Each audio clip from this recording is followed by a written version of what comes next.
Praise Lord. ദൈവനാമത്തിൻ്റെ മഹത്വം ഉണ്ടാകട്ടെ. എന്നെ കേൾക്കുന്ന എല്ലാ പ്രിയപ്പെട്ടവർക്കും വേഗം വരുന്ന കർത്താവായ യേശുക്രിസ്തുവിൻ്റെ നാമത്തിൽ ഞാൻ എൻ്റെ സ്നേഹവന്ദനങ്ങൾ അറിയിക്കുന്നു. ഇന്ന് അല്പം നേരത്തെ ചിന്തയ്ക്കായിട്ട് പുറപ്പാട് പുസ്തകം 33-12 വാക്യം. Exodus chapter 33 verse 12.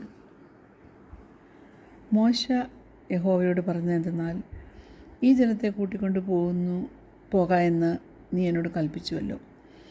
എങ്കിലും ആരെ എന്നോടുകൂടെ അയക്കുമെന്ന് അറിയിച്ചു തന്നില്ല. എന്നാൽ ഞാൻ നിന്നെ അടുത്തറിഞ്ഞിരിക്കുന്നു, എനിക്ക് നിന്നോട് കൃപ തോന്നിയിരിക്കുന്നു എന്ന് നീ അരുളി ചെയ്തിട്ടുണ്ടല്ലോ. കൃപ. We have to receive God's supernatural grace. Grace എന്ന് പറഞ്ഞാൽ ഒരു ഫേവർ ഗ്രാൻറ്റ് ചെയ്തിരിക്കുക, ഒരു ടാലൻറ്റ് ഗ്രാൻറ്റ് ചെയ്തിരിക്കുക, ദൈവത്തിൽ നിന്ന് നാം ഡിസേർവ് ചെയ്യാത്ത, അർഹിക്കാത്ത ഒരു ദാനം നമുക്ക് ലഭിച്ചിരിക്കുക. അതിനൊക്കെയാണ് നാം കൃപ എന്ന് പറയുന്നത്. അതിനകത്ത് കാണുന്നത് എന്നാന്ന് വെച്ചാൽ ബെസ്റ്റോവൽ ഓഫ് ഹിസ് ഹെവൻലി പവർ. അത് നമ്മളെ എന്ത് ചെയ്യാനും പ്രാപ്തി തരും. അത് നമുക്ക് എന്ത് അച്ചീവ് ചെയ്യാനും നമ്മെ സഹായിക്കും. നമ്മുടെ ഹ്യൂമൻ കപ്പാസിറ്റിയിൽ നമുക്ക് അച്ചീവ് ചെയ്യാൻ പറ്റാത്തത് ദൈവകൃപയുണ്ടെങ്കിൽ നമുക്ക് അച്ചീവ് ചെയ്യാനായിട്ട് പറ്റും. വേറൊരു വിധത്തിൽ പറഞ്ഞാൽ, grace is the ability God gives us to walk in the super നാച്ചുറലിൽ നടക്കാൻ തക്കവണ്ണം ദൈവം നമുക്ക് തരുന്ന എബിലിറ്റിയാണ്. നമ്മൾ മനസ്സിലാക്കേണ്ട ഒരു കാര്യമുണ്ട്. ദൈവത്തിൻ്റെ കൃപയിൽ ജീവിക്കുക എന്ന് പറഞ്ഞാൽ അതിൻ്റെ അർത്ഥം നമുക്ക് എല്ലാം അവന് സമർപ്പിച്ചുകൊണ്ട്, അവന് കൊടുത്തുകൊണ്ട് ജീവിക്കണം എന്നല്ല എൻ്റെ അർത്ഥം. അർത്ഥം എന്താണെന്ന് വെച്ചാൽ, നാം അവനെ സേർവ് ചെയ്യണം. അവൻ്റെ എല്ലാ ഉദ്ദേശങ്ങളും സ്നേഹത്തോടുകൂടി, വിശ്വസ്തയോടുകൂടി, ഒരു സമർപ്പണത്തോടുകൂടി നാം പാലിക്കേണ്ടത് ആവശ്യമാണ്. 1 കൊരിന്ത്യർ 15 അധ്യായം അതിൻ്റെ 10 വാക്യം. 1 കൊരിന്ത്യൻസ് ചാപ്റ്റർ 15 വേഴ്സ് 10 ഇങ്ങനെ പറയുന്നുണ്ട്: എങ്കിലും ഞാൻ ആകുന്നത് ദൈവകൃപയാലാകുന്നു, എന്നോടുള്ള അവൻ്റെ കൃപ വ്യർത്ഥമായതുമില്ല. അവരെല്ലാവരേക്കാളും ഞാൻ അത്യന്തം അധ്വാനിച്ചിരിക്കുന്നു, എന്നാൽ ഞാനല്ല, എന്നോടുകൂടെയുള്ള ദൈവകൃപയത്രേ. പൗലോസ് ഒത്തിരി ഹാർഡ് വർക്ക് ചെയ്തു. അത് ദൈവത്തിൽ നിന്ന് കൃപ കിട്ടാൻ വേണ്ടിയല്ല. പിന്നെയോ ലഭിച്ച കൃപ, പ്രാപിച്ച കൃപ, അവന് കിട്ടിയിരിക്കുന്ന കൃപ അവൻ പിതാവിൻ്റെ ഇഷ്ടം ചെയ്യുവാൻ തക്കവണ്ണം ഉപയോഗിച്ചു. ഒരു സ്ട്രെസ്സും കൂടാതെ ദൈവത്തെ സേർവ് ചെയ്യണമെങ്കിൽ ദൈവം നമുക്ക് വേണ്ടി എന്തൊക്കെ പ്ലാൻ ചെയ്തിരിക്കുന്നോ അത് നാം ചെയ്യണം. In the strength of his grace, അവൻ്റെ കൃപയുടെ ബലത്താൽ. അതുകൊണ്ട് നിൻ്റെ സ്വന്തം ശക്തി ഉപയോഗിച്ച് നീ ഒന്നും ചെയ്യുവാൻ ഒരുങ്ങരുതേ. മനസ്സിലാക്കണമേ, ദൈവം നാം എന്തൊക്കെ ചെയ്യണമെന്ന് നമ്മോട് കമാൻഡ് ചെയ്യുന്നു, നമ്മോട് ആവശ്യപ്പെടുന്നു.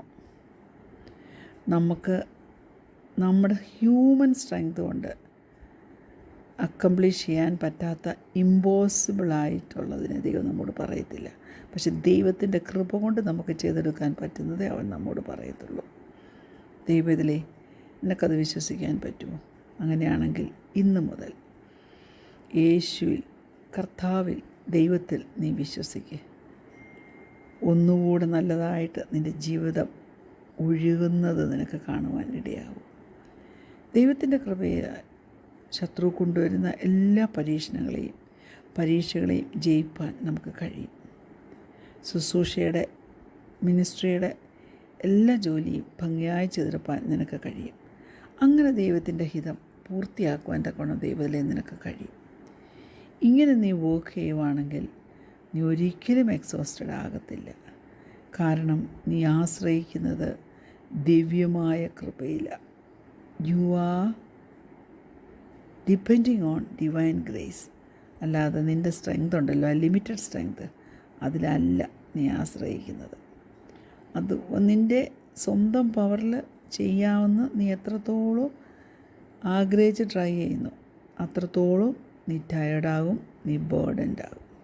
പക്ഷേ ദൈവത്തിൻ്റെ ആ സൂപ്പർ നാച്ചുറൽ ഗ്രേസ് ഉണ്ടല്ലോ, അതേ മുറുകെ പിടിച്ചുകൊണ്ട് നീ ചെയ്യുവാൻ തുടങ്ങിയാൽ ദൈവം നിൻ്റെ ശക്തിയെ ഒന്നുകൂടെ റിന്യൂ ചെയ്യും.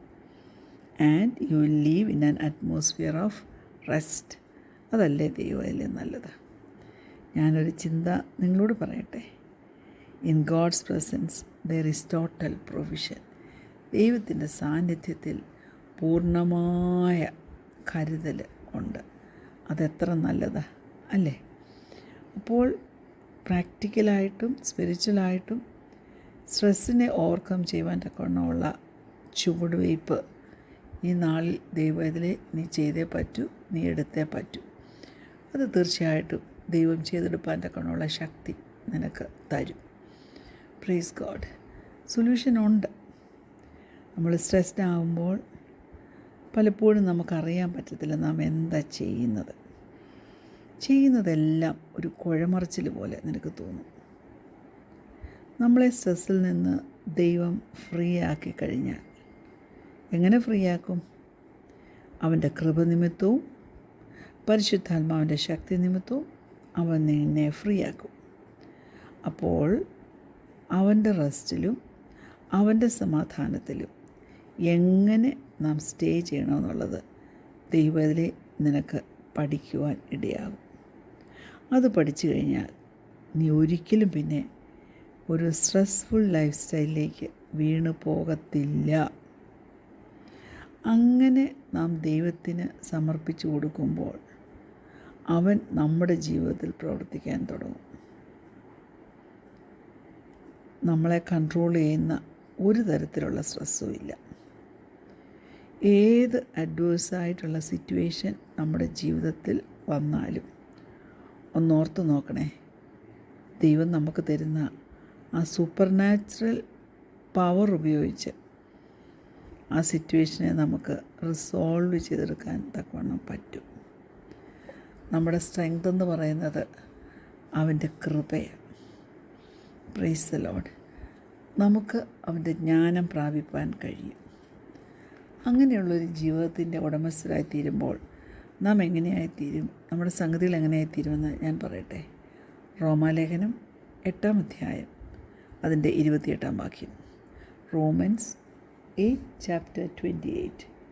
ആ വാക്യം ഇങ്ങനെ പറയുന്നു: എന്നാൽ ദൈവത്തെ സ്നേഹിക്കുന്നവർക്ക് നിർണയപ്രകാരം വിളിക്കപ്പെട്ടവർക്ക് തന്നെ സകലവും നന്മയ്ക്കായി കൂടി വ്യാപരിക്കുന്നു എന്ന് നാം അറിയുന്നു. അതുകൊണ്ട് നാം സ്ട്രെസ് ഫ്രീ ആയി വിശ്വാസത്തിൽ നടക്കുവാൻ തക്കവണ്ണം നമുക്ക് ചില പ്രാക്ടിക്കൽ ടിപ്സും ചില സ്പിരിച്വൽ ടിപ്സും ഒക്കെ അറിഞ്ഞിരിക്കേണ്ടത് ആവശ്യമാണ്. എനിവേ, ഒരു കാര്യം നാം മനസ്സിലാക്കിയല്ലോ. എന്തുവാ? കർത്താവ് ക്രൂശിന്മേൽ തൻ്റെ പ്രവൃത്തി തികച്ചു. He finished his work on the cross. ഭാരങ്ങൾ വരുമ്പോൾ, പ്രയാസങ്ങൾ വരുമ്പോൾ, ക്ഷീണം വരുമ്പോൾ എന്ത് ചെയ്യാൻ പറ്റും?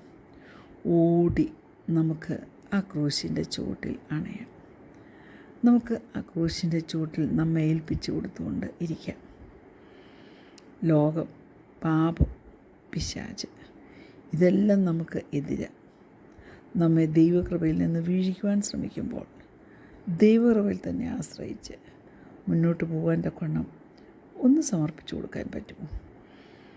ദൈവത്തിൻ്റെ കൃപ അറിയിക്കാത്ത സ്ഥാനത്ത് നമുക്ക് തന്നത് നമ്മളെ അറിയിക്കാത്ത ഉയരങ്ങളിലേക്ക് കരം പിടിച്ച് നടത്തുന്നതാണെന്ന് ഓർത്തുകൊള്ളണം. പൂർണ്ണമഹത്വവും കർത്താവിന് കരയേറ്റിക്കൊണ്ട് ജീവിച്ചാൽ നമ്മുടെ ജീവിതത്തിൽ ചെയ്യുന്ന എല്ലാ പ്രവൃത്തിയിലും ദൈവമഹത്വം അവൻ വെളിപ്പെടുത്തും. Glory of God. അത് ദൈവപൈതലേ, എൻ്റെയും നിൻ്റെയും ജീവിതത്തിൽ നമ്മുടെ ഇരുളടഞ്ഞ പാതകളെ പ്രകാശപൂരിതമാക്കി നടന്ന് നിത്യയിലെത്തുവാൻ തക്കവണ്ണം സഹായിക്കേണ്ടതിന് നമുക്ക് കണ്ണുകളടയ്ക്കാം, പ്രാർത്ഥിക്കാം. ഞങ്ങളെ സ്നേഹിക്കുന്ന ഞങ്ങളുടെ നല്ല ദൈവമേ, സ്വർഗീയ പിതാവേ, നിൻ്റെ കൃപ ഞങ്ങളുടെ ശക്തിയാണ്. നിൻ്റെ ജ്ഞാനം ഞങ്ങൾക്ക് ആവശ്യമാണ്. നിർണയപ്രകാരം ഞങ്ങൾ വിളിക്കപ്പെട്ടവരാ കർത്താവേ. നിർണയപ്രകാരം വിളിക്കപ്പെട്ടവർക്ക് സകലവും നന്മയ്ക്കായി കൂടി വ്യാപരിക്കുന്നത് ഞങ്ങളുടെയും ജീവിതത്തിൽ അനുഭവിപ്പാനിടയാകുമാറാകണമെന്ന് പ്രാർത്ഥിക്കുന്നു. പ്രാർത്ഥന ഘടനാൽ സ്തോത്രം. യേശുവിൻ്റെ നാമത്തിൽ തന്നെ ആമേൻ. Praise the Lord. God bless you all.